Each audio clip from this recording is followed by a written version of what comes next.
الحمد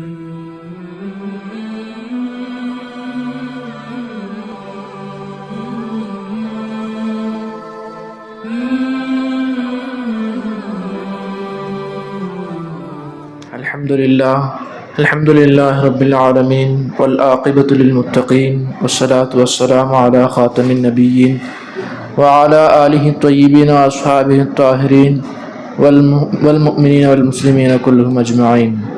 أما بعد فقد قال الله تعالى في قرآنه الكريم والفرقانه المجيد بعد أعوذ بالله من الشيطان الرجيم بسم الله الرحمن الرحيم إن الله وملائكته يصلون على النبي يا أيها الذين آمنوا صلوا عليه وسلموا تسليما اللهم صل على سيدنا محمد وعلى آل سيدنا محمد وبارك وسلم عليه.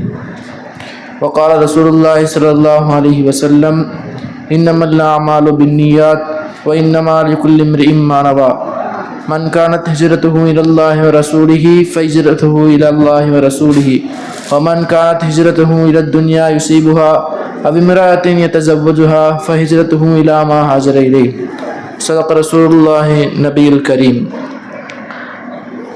அல்லாஹ்வுடைய மாபெரும் கருணை கிருபை, அல்லாஹ் நம்மை முஸ்லிம்களாக முஃமின்களாக இன்னும் கண்மணி நாயகம் ஸல்லல்லாஹு அலைஹி வஸல்லம் அவர்களுடைய புனிதமிக்க உம்மத்திலே பிறக்கக்கூடிய பாக்கியத்தை அல்லாஹ் நமக்கு தந்திருக்கிறான். அந்த அல்லாஹ்வுக்கு எல்லா புகழும். அல்ஹம்துலில்லாஹ் அல்ஹம்துலில்லாஹ் அல்ஹம்துலில்லாஹ். இன்னும் இந்த ஹிஜ்ரி புத்தாண்டை கடந்து சில நாட்களில் ஹிஜ்ரி 1447 ஆண்டில் அல்லாஹ் தஆலா நம்மை அமர வைத்திருக்கிறான். இந்த ஹிஜ்ரத்தை பற்றி அல்லாஹ் ஜல்ல ஷானஹு தஆலா தனது திருமறையாம் அருள் குர்ஆனிலே பல இடங்களில் கூறும்போது ஒரு இடத்தில் அல்லாஹ் தஆலா கூறுகிறான், ஒரு மக்காவிலே தான் ஒரு முஸ்லிம் தன்னுடைய மனதிற்குள் இஸ்லாத்தை மறைத்து வைத்துக் கொண்ட ஒரு நபர், அவர் மரணப்படுக்கையில் இருக்கும்போது மலக்குமார்கள் அவரிடம் வந்து கேட்பார்கள், ஏன் நீங்கள் ஹிஜ்ரத் செய்யவில்லை என்று சொல்லும்போது அவர்கள் சொல்வார்கள், வகுன்னா முஸ்தலஃபீன, நாங்கள் பூமியிலே பலகீனமானவர்களாக இருந்தோம் அப்படின்னு சொல்லி அவர்கள் சொல்லுவாங்க. அப்போ மலக்குமார்கள் சொல்லுவாங்க, அருல்லாஹில் வாசியா, அல்லாஹ்வுடைய பூமியோ விசாலமா இருந்துச்சு, நீங்க மதீனாவுக்கு தான் ஹிஜ்ரத் செய்ய முடியல, ஆனா வேறு ஏதாவது ஒரு ஊரின் பக்கம் ஹிஜ்ரத் செய்து இருக்கலாமே. இப்போ ஹிஜ்ரத்னா என்ன அப்படின்னு பார்த்தோம்னா, ஒரு இஸ்லாமிய கடமைகளை நிறைவேற்றுவதற்கு, இஸ்லாமிய அமல்களை செய்வதற்கு ஒரு நெருக்கடியான இருக்கும் இடத்தை விட்டு சுதந்திரமான ஒரு இடத்திற்கு செல்வதுதான் ஹிஜ்ரத் என்று சொல்லப்படுகிறது. அப்போ ஹிஜ்ரத் அப்படின்னா ஒரு சிரமமான இடம், நம்ம அல்லாஹ்வின் பக்கம் நெருங்க முடியாத ஒரு சூழ்நிலை. அந்த மாதிரி சூழ்நிலையில் இருக்கும்போது அந்த ஊரிலிருந்து வேறொரு ஊருக்கு நாம் புலம்பெயர்ந்து செல்வதுதான் ஹிஜ்ரத் என்று சொல்றாங்க.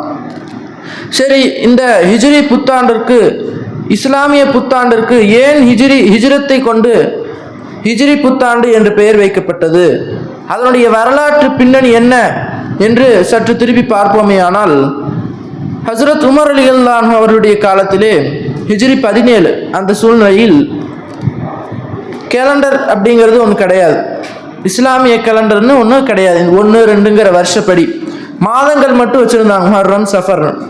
அப்போ உலகமெங்கும் விரிந்து இருந்த இஸ்லாத்தின் மாநிலங்களுக்கு உமர் பின் கத்தாப் ரலியல்லாஹு அன்ஹு கடிதம் எழுதுகிறார்கள்.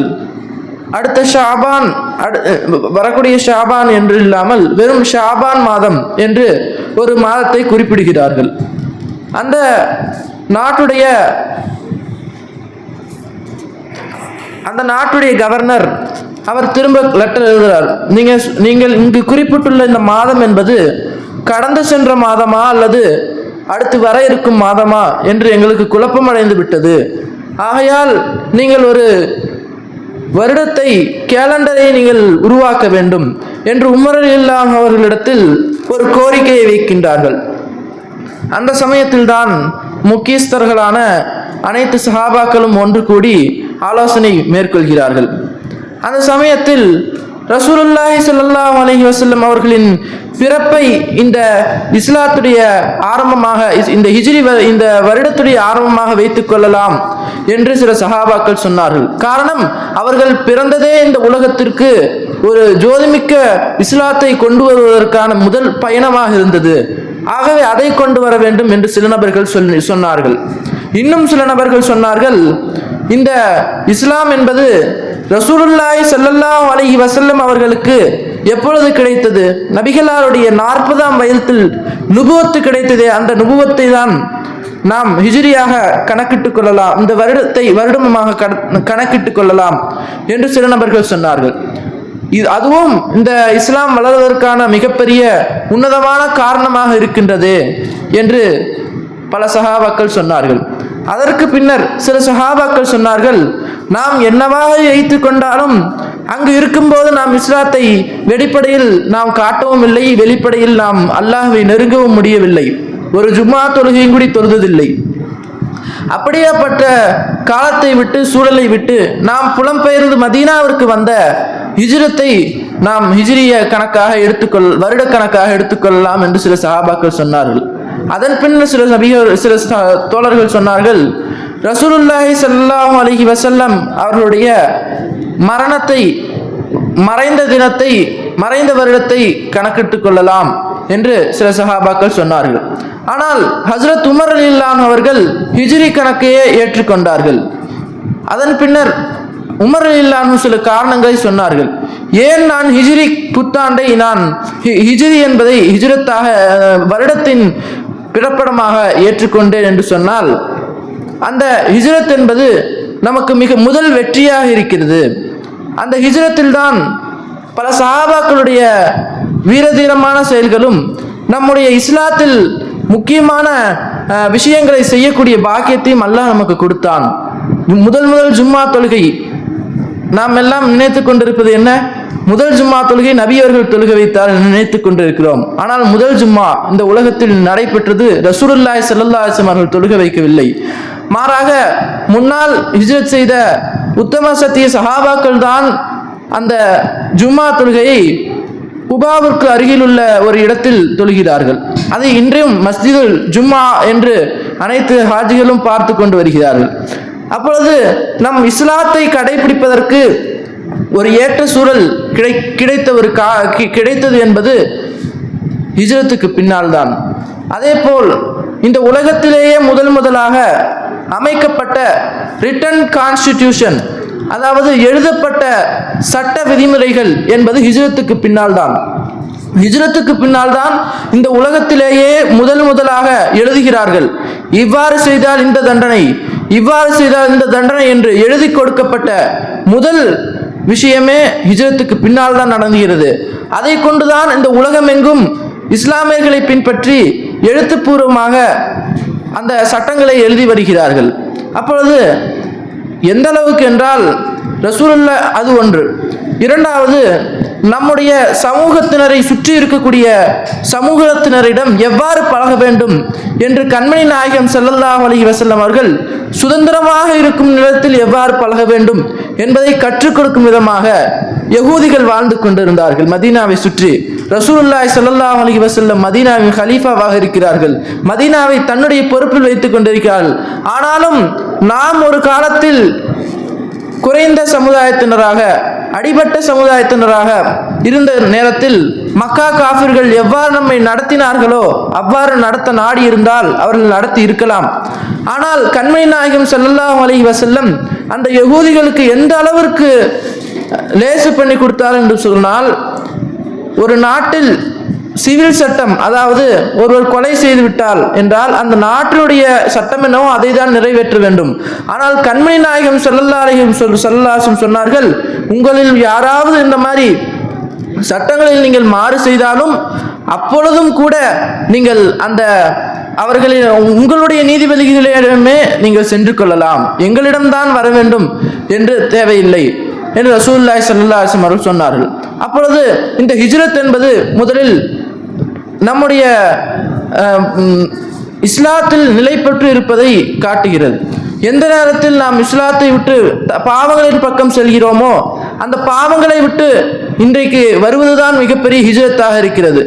அதை தான் கண்மணி நாயகம் ஸல்லல்லாஹு அலைஹி வஸல்லம் அவர்கள் சொன்னார்கள், ஒமன் கானத் ஹிஜ்ரத்துஹு இலல்லாஹி வ ரசூலிஹி, யாருடைய ஹிஜ்ரத் அல்லாஹ்வின் பக்கமும் அவனுடைய தூதரின் பக்கமும் இருக்கின்றதோ ஃபஹிஜ்ரத்துஹு இலல்லாஹி வ ரசூலிஹி, அவருடைய ஹிஜ்ரத் அல்லாஹ்வின் பக்கமும் ரசூலின் ஸல்லல்லாஹு அலைஹி வஸல்லம் அவர்களின் பக்கமும் இருக்கின்றது என்று சொன்னார்கள். மற்றொரு ஹதீஸில் சொன்னார்கள், ஹிஜ்ரத் என்பது தன்னுடைய பாவங்களை விட்டு விலகிச் செல்வதுதான் ஹிஜ்ரத் என்று கண்மணி நாயகம் ஸல்லல்லாஹு அலைஹி வஸல்லம் அவர்கள் சொன்னார்கள். அன்பான தோழர்களே, ஹிஜ்ரத் நமக்கு கற்றுத்தரக்கூடிய இந்த ஹிஜ்ரி புத்தாண்டு நமக்கு கற்றுத்தரக்கூடிய பாடங்கள் என்னவென்று பார்ப்போமே ஆனால், முதலாவது நம்மை சுற்றி இருக்கக்கூடிய அண்டைய சமுதாயத்தினரிடம் எவ்வாறு நடந்து கொள்ள வேண்டும். கண்மணி நாயகம் ஸல்லல்லாஹு அலைஹி வஸல்லம் அவர்கள் தன்னை சுற்றி வாழ்ந்து கொண்டிருந்த மக்களிடம் எவ்வாறு நடந்து கொண்டார்கள் என்பதும், இரண்டாவது நம்முடைய பாவங்களை விட்டு எவ்வாறெல்லாம் நாம் விலக முடியும் என்று யோசிப்பதையும் தான். அதற்கு அடுத்தபடியாக உமர் ரலியல்லாஹு அன்ஹு அவர்கள் சஹாபாக்களிடம் கேட்கிறார்கள், ஹிஜ்ரி வருடம் என்பதை நிரூபித்து விட்டோம், நிர்ணயம் செய்து விட்டோம், அடுத்தபடியாக மாதங்களில் முதல் மாதமாக என்ன மாதத்தை வைப்பது என்று சஹாபாக்களிடம் கேட்கும்போது அனைவரும் முஹர்ரம் என்று சொன்னார்கள். அப்பொழுது உமர் ரலியல்லாஹு அன்ஹு ஒரு காரணம் சொன்னார்கள். நான் ஏன் முஹர்ரத்தை முதல் மாதமாக வைத்துக் கொள்கிறேன் என்றால், இந்த முஹர்ரம் மாதம் என்பது அனைவரும் ஹஜ்ஜிலிருந்து திரும்பி புது குழந்தைகளைப் போல, பிறந்த குழந்தைகளைப் போல தன்னுடைய வாழ்க்கையை புதிதாக ஆரம்பம் செய்கிறார்கள். அவர்கள் தங்களுடைய வாழ்க்கையில் ஏற்படக்கூடிய அனைத்து தவறுகளை விட்டும் தவிர்த்து கொள்ள வேண்டும், தப்பித்துக் கொள்ள வேண்டும். அதற்கு மிகவும் உதவியாக இருப்பது இந்த முஹர்ரம் மாதம்தான். ஆக இந்த முஹர்ரம் மாதத்தை முதல் மாதமாக வைத்துக் கொள்ளலாம் என்று உமர் ரலியல்லாஹு அன்ஹு அவர்கள் நிர்ணயம் செய்தார்கள்.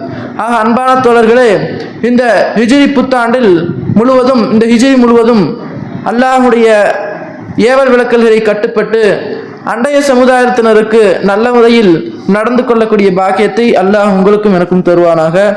வாஹிர் தாவானா அல்ஹம்துலில்லாஹி ரப்பில் ஆலமீன். அஸ்ஸலாமு அலைக்கும் வரஹ்மத்துல்லாஹி வபரகாத்துஹு.